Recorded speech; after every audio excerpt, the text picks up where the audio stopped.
เด้อมาบำรุงกันปะเนี่ย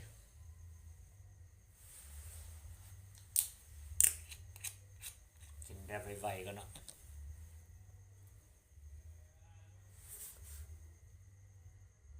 กำแพงเสื้อโครง7 สั้น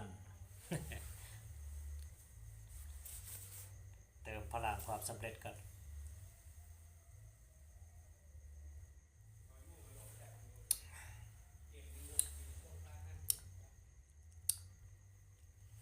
อ๋อซาไปทั้งตัวเลย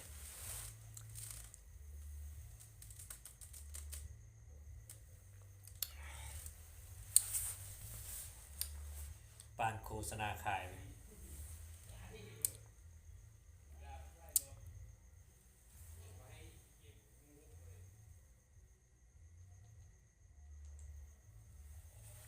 อ่าโอ้สาใจดีเว้ย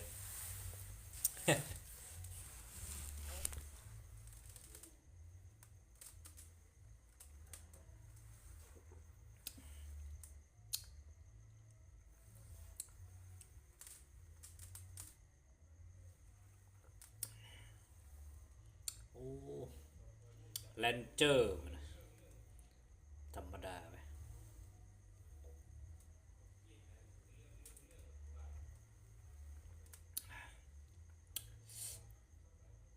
โอ้สื่นใจดีไป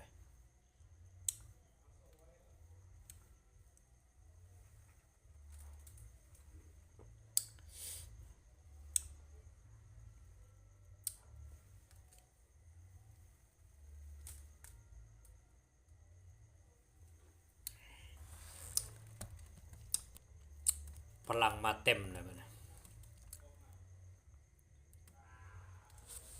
8,000ขวดหนึ่ง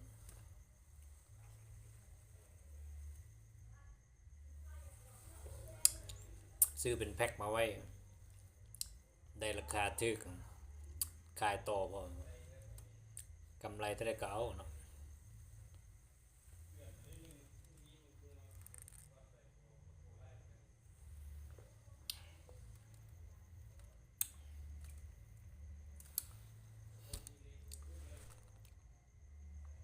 เนื้อความสุดยอดแล้วปะเนี่ย